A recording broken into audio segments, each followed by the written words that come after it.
Garden rich কাণ্ডের পর কেটে গিয়েছে ৮০ ঘন্টার কাছাকাছি। তারপর এখনো পর্যন্ত এনডিআরএফ এর যেটা জানা যাচ্ছিল, আজ সকাল থেকে এনডিআরএফ আবার উদ্ধার কাজ শুরু করবে, কিন্তু এবার যেটা জানা যাচ্ছে এনডিআরএফ এর উদ্ধার কাজ প্রায় শেষের পথে। তবে এখনো ঘটনাস্থলে উদ্ধার কাজ চালাচ্ছে ডিএমজি বা ডিজাস্টার ম্যানেজমেন্ট গ্রুপ বা ডিএমজির সঙ্গে রয়েছে কেএমসি অর্থাৎ পুরসভার আধিকারিকরাও। দুর্ঘটনাস্থলের পার্শ্ববর্তী বাড়িগুলির অবস্থা খতিয়ে দেখছেন তারা।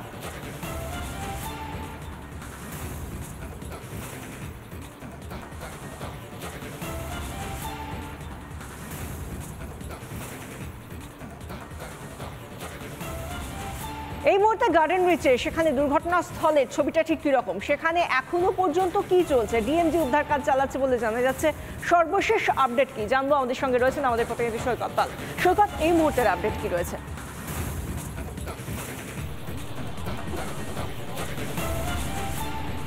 দেখো, বিগত কয়েকদিন ধরে এনডিআরএফ যে উদ্ধার কার্য চালাচ্ছিল সেই এনডিআরএফ এর উদ্ধার কার্য বলতে গেলে শেষ। এই মুহূর্তে উদ্ধার কার্য চালাচ্ছে ডিএমজি এবং সিভিল ডিফেন্সের একটি গ্রুপ। আমি যেখানে দাঁড়িয়ে আছি তার ঠিক উল্টো দিকেই সিভিল ডিফেন্সের একটি গ্রুপ তারা রয়েছে। এই সিভিল ডিফেন্সের এই গ্রুপটা কিন্তু বা সিভিল ডিফেন্সের কর্মীরা একদম প্রথম দিন থেকেই ঘটনাস্থলে ছিলেন। তাদের একটি ক্যাম্পও খোলা হয়েছিল। সেই সিভিল ডিফেন্সের কয়েকজন কর্মী, কলকাতা পুলিশের কর্মী, তারা এখনো পর্যন্ত রয়েছেন। এই যে গলিটি দিয়ে একেবারে ঘটনাস্থলে যাওয়া যায় সেই গলিটি কিন্তু এখনো পর্যন্ত বন্ধ করে দেওয়া হয়েছে। পুলিশ কর্মীরা রয়েছেন, ডিএমজির আধিকারিকরা বা ডিএমজি কর্মীরা ঘটনাস্থলে রয়েছেন এবং কেএমসির কর্মীরা রয়েছেন। যেটা জানা যাচ্ছে যে ঘটনাস্থল অর্থাৎ যে বাড়িটি ভেঙে পড়েছে সেই বাড়িটির পার্শ্ববর্তী বিভিন্ন বাড়ির হাল হকিকত, সেই বাড়িগুলির অবস্থা কেমন সেগুলো পরীক্ষা করে দেখছেন কেএমসি কর্মীরা। এবং সেই বাড়িগুলি যদি বিপজ্জনক বাড়ি বলে তারা মনে করেন তাহলে কিন্তু সেই বাড়িগুলো থেকে যারা বাসিন্দা রয়েছেন তাদেরকে অন্যত্র সরিয়ে দেওয়া হলেও হতে পারে, এমনটা জানা যাচ্ছে। অর্থাৎ গার্ডেন রিচের ঘটনাস্থলের মূল উদ্ধার কার্য কার্যত শেষ। এনডিআরএফ এর টিম এই মুহূর্তে ঘটনাস্থল ছেড়েছে। ডিএমজি এবং কেএমসি কর্মীরা একেবারে শেষ মুহূর্তের উদ্ধার কার্য বা শেষ মুহূর্তের যে রেস্কিউ অপারেশনের কাজ, কমপ্লিশনের কাজ, সেই কাজটি করছে। এবং কেএমসির তরফ থেকে ঘটনাস্থল অর্থাৎ যে বাড়িটি ভেঙে পড়েছে, ভেঙে পড়া বাড়ির পার্শ্বস্থ বাড়িগুলি পরীক্ষা করে দেখা হচ্ছে। যদি দেখা যাচ্ছিলেন যে সেগুলোর কি অবস্থা সেটাও দেখতে হবে। ধন্যবাদ সৈকত, তুমি আমাদের সঙ্গে থাকো। আমরা যেটা দেখতে পাচ্ছি যে এতটা ঘন্টা কেটে গিয়েছে, এতগুলো দিন কেটে গিয়েছে, তারপরেও এখনো পর্যন্ত উদ্ধার কাজ চলছে। এখনো পর্যন্ত ধ্বংসাবশেষের নিচে কারোর থাকার সম্ভাবনাও উড়িয়ে দেওয়া যাচ্ছে না। কেউ আটকে থাকতে পারেন এমনটাও মনে করা হচ্ছে উদ্ধারকারী দলের তরফ থেকে। সেই জায়গা থেকে আজকে এতগুলো মানুষ যে বেআইনি নির্মাণের বলি হলেন, কি বলছেন বিজেপি মুখপাত্র দিলীপ ঘোষ, শুনুন। গার্ডেন রিচ নয়, গার্ডেন রিচে ঘটনা ঘটেছে বলে সবার দৃষ্টি গেছে। কলকাতার আশেপাশে, কলকাতায় জেলা শহরেও আজকাল ঠিক একই রকম পরিস্থিতি। পুকুর বোঝানো, বেআইনিভাবে বাড়ি তৈরি করা, অনুমতি না নেওয়া, ঠিকমতো সিলিং ইত্যাদি না করা। তো তার ফলে এই ধরনের ঘটনা যেখানে সেখানে ছোটোখাটো ঘটে, এবার বড় হয়ে গেছে। সারা পশ্চিমবঙ্গ জুড়ে যে রাজ চলছে লুটপাটের এবং প্রমোটিং রাজ, এর পরিণাম হচ্ছে অনেক প্রাণহানি হবে আরও, যখন তখন ঘটনা ঘটতে পারে। আর সরকার সব জানে, দায় কেউ নিচ্ছে। আমরা শুনলাম দিলীপ ঘোষ কি বললেন। আমরা আরও একবার চলে যাব গার্ডেন রিচে। এই মুহূর্তের আপডেট জানার জন্য আমাদের সঙ্গে রয়েছেন আমাদের প্রতিনিধি সৈকত। সৈকত, তুমি বলছিলে যে এই জায়গাটায় লোকজনকে যেতে দেওয়া হচ্ছে না, যে জায়গায় দুর্ঘটনা সেটা দেখে এসেছি। এখন আরও একবার জানতে চাইবো, আশপাশের বাড়ির ছবিটা কিরকম দেখতে পাচ্ছ?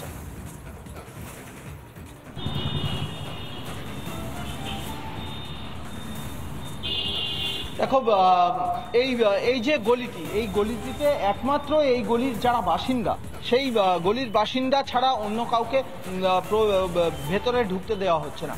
আশপাশের এই মুহূর্তে যে পুলিশ পোস্টিং ছিল সেই পুলিশ পোস্টিংও বেশ কিছুটা কমে এসেছে। অর্থাৎ ঘটনাস্থল বা বলা ভালো ঘটনার যে তীব্রতা ছিল সেটা কিন্তু কমে এসেছে।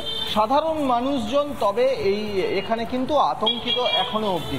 অন ক্যামেরা তারা এখনো খুব একটা মুখ খুলতে না চাইলেও তাদের সঙ্গে কথা বললে বোঝা যাচ্ছে যে ঘটনা ঘটে গিয়েছে সেই ঘটনার পরে তারা রীতিমতো বেশ কিছুটা আতঙ্কিত। তার কারণ এলাকায় বিভিন্ন বাড়ি এক একটা বাড়ির ওপর আর একটা বাড়ি হেলে রয়েছে, 4-5 ফুটের গ্যাপে দুটি বাড়ির মধ্যে আরো একটা ছতলা বাড়ি উঠেছে, যে ছবি বিগত কয়েকদিন ধরে আমরা টানা দেখাচ্ছি। অর্থাৎ সাধারণ মানুষ তারা বেশ কিছুটা আতঙ্কিত, কিন্তু তাদের এই সমস্যার সমাধান কবে হবে, আদৌ হবে কিনা সেটা কিন্তু এবং তার মধ্যে থেকে আরেকটা প্রশ্ন উঠে আসছে সৈকত, যেখানে দেখা যাচ্ছে যে একটা কথা বারবার শোনা যাচ্ছিল, শেরু বলে এক ব্যক্তি, তার আটকে থাকার সম্ভাবনা উড়িয়ে দেওয়া যাচ্ছিল না, উড়িয়ে দিতে পারছিলেন না যারা উদ্ধারকারী তারা। এখনো পর্যন্ত ধ্বংসাবশেষের নিচে কেউ কি আটকে থাকতে পারেন, সেরকম সম্ভাবনার কথা কি টিএমজির তরফ থেকে বলা হচ্ছে?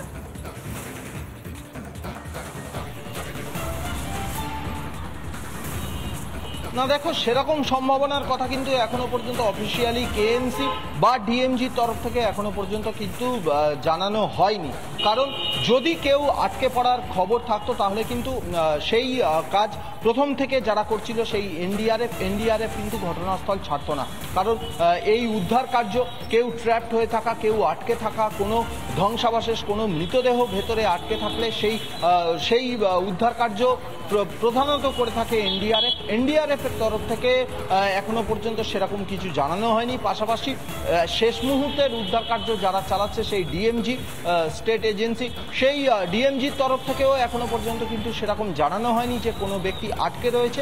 একেবারে শেষ মুহূর্তে উদ্ধার কার্য চালাচ্ছে তারা, এবং কলকাতা পুলিশ, কলকাতা পৌরসভা কর্মীরা তারা সর্বক্ষণের জন্য সেখানে রয়েছেন। সব মিলিয়ে এই মুহূর্তে উদ্ধার কার্য একেবারে শেষ বলা যায়। কিছুক্ষণ পরে হয়তো অ্যানাউন্স করে দেওয়া হবে যে উদ্ধার কার্য একেবারে শেষ হয়ে গেছে। এখনো পর্যন্ত কোনো ব্যক্তি অপেক্ষা, আমরা সেদিকে নজর রাখবো, তুমিও নজর রাখো, আমরা পরবর্তী সময় আবার যোগাযোগ করবো তোমার সঙ্গে। ধন্যবাদ সৈকত। আমরা যেটা দেখতে পেলাম যে আজকে এখনো পর্যন্ত আর কিছুক্ষণের অপেক্ষা, এমনটাই জানাচ্ছেন আমাদের প্রতিনিধি, যে আর কিছুক্ষণের অপেক্ষা, হয়তো অফিসিয়ালি জানিয়ে দেওয়া হবে যে উদ্ধার কাজ শেষ হয়ে গিয়েছে। সুতরাং আর কেউ আটকে রয়েছেন বা কোনো দেহ রয়েছে কিনা সেই জায়গা থেকে কিন্তু এই সম্ভাবনা কার্যত আর খুব একটা থাকছে বলে মনে হচ্ছে না। পরবর্তী সময় কি আপডেট আসে সেদিকে তো নজর রাখবো। এর পাশাপাশি আমরা যে খবরের দিকে নজর রাখবো, রাজ্যের মন্ত্রী অরূপ বিশ্বাসের ভাই স্বরূপ বিশ্বাস তার শাহপুরের বাড়িতে নাগারে তল্লাশি চালিয়ে যাচ্ছে আয়কর দপ্তর, আয়কর আধিকারিকরা। ইতিমধ্যেই প্রায় 24 ঘন্টা অতিক্রান্ত হয়ে গিয়েছে। স্বরূপ বিশ্বাসের শাহপুরের বাড়িসহ একাধিক জায়গায় ম্যারাথন তল্লাশি